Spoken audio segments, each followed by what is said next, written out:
Yo, what's up, guys? Carl from TDG here, jumping in for what we're going to consider our Week 1 Bama update video. So in the background, what you're going to see is some of these memory strand bosses going down. We're going to be looking at some of the incarnations and some of how these fights went. And as you can see from that opening clip, we got very lucky with some of these, with that Star Caller axe dropping for us, which that will be a topic for a later discussion. But you can see the incarnation of Dread going down with no problem, and now playing in the background is the Al-Hazmin fight. And honestly, once I started getting the hang of the minion playstyle, drop my minions, make sure I always have my blink arrow out because that's going to get me feeding frenzy, keeping up the desecrate with the spirit offering. All of this started going much smoother. The Varentia fight, a little bit harder, kind of felt a little constrained. Obviously that's the whole point of the fight with the winter storm going on. She almost gets me in a couple of spots, but not too bad overall. Again, pretty smooth and not a whole lot to worry about. More of a set it and forget it playstyle with the minions, just keeping up the buffs as we run through it. Incarnation of Dread.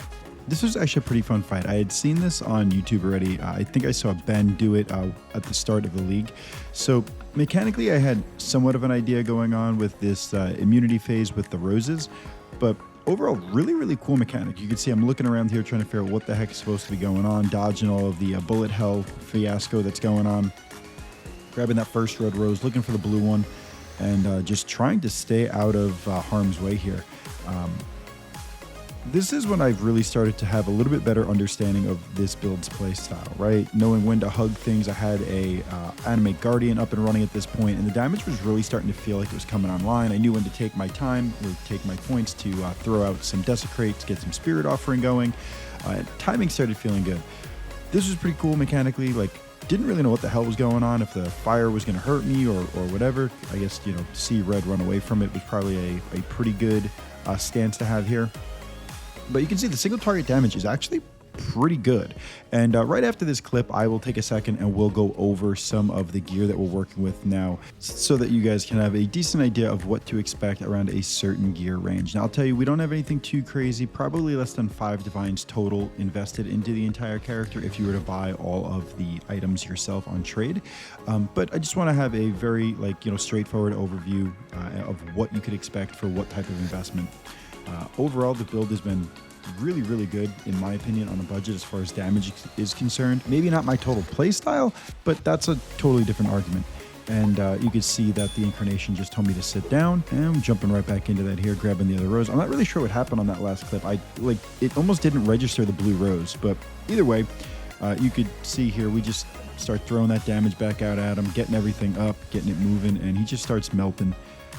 And let me tell you, we are ever so rewarded for that death and the patience here with that golden flask. And yeah, guys, that's right, you saw that correctly. That is the Wine of the Prophet golden flask. All right, guys, so let's jump in and take a peek at this character as we are now playing for 1 day, 12 hours, and 57 seconds of playtime on the character with, I believe it is 58 total deaths. Yep, so much for that hardcore playstyle that we were looking for. But on a serious note, the character's been pretty fun to play. You know, like I was saying in the clips before, I don't know if it's exactly my playstyle. It's really a weird combination of minions and totems. I have to cast everything out. I have a forced delay. The minions have to target. Then they shoot rain of arrows, which goes up and then comes back down. If the target moves, I don't know. Just that's an overall feeling of the build. Is it powerful? Yeah, it's felt pretty damn good, but just not my playstyle. So take that with a grain of salt. Like I said, level 91, and let's take a quick overview of our gear. So one of the changes that we made from the last episode here is we have our animated guardian up. He's got our Leer cast now. He also has the dying breath, so giving us even a little bit more extra damage. We took our kineticist, and I actually slapped this on her as well for right now because my golem was dying. We gave her the Shaper Seed for some life regen for both me and the AG, as well as some mana regeneration, which has really been helpful. With that being said, we took the Perkle's Toe to give us the Lucky. That definitely has made us more squishy. If we're not using that item for her, I actually had, where is it? Thrill Steel on her, to give her some onslaught to get some extra damage and attack speed out. The rest of our gear. Our bow is now an 800, I believe, DPS Ellie bow. We ended up grabbing the Ancient Skull for some extra. damage on the minions.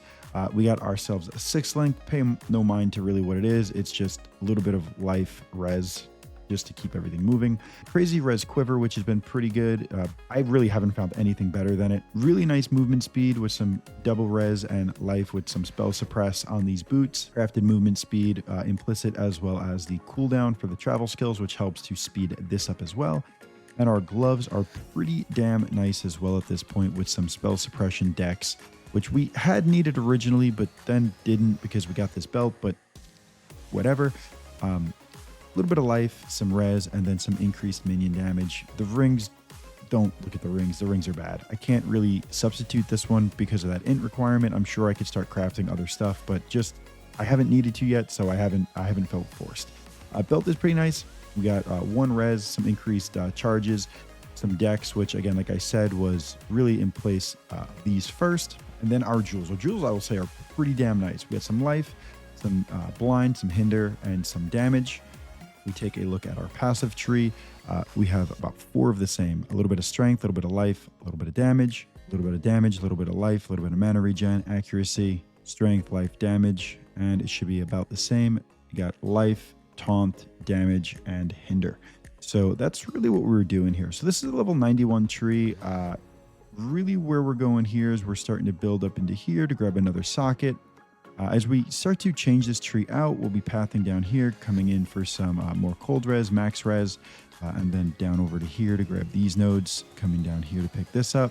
We'd be dropping this section of the tree over here, flipping that up and around, coming this way versus that way, and this point would flip there as well. So that would be some of the changes that we'd be making. You could see that we started to make that by coming through here. Overall, what are my impressions of the build and would I do it again? Bama has been really fun, and I think if you are somebody who enjoys minion playstyle, who enjoys totem playstyle, who is patient enough to be able to deal with some of the delayed damages, you'd really like this. This build is really, really strong. I know we have 4,800 life right now, about 4,900 life right now. We are pretty damn tanky. With all of the Guardian buffs coming on with this random node here, giving you a shrine buff every 10 seconds, we're actually pulling that in. Pay no mind to this. This is a cluster in and of itself, but we are pairing that with these nodes here for duration.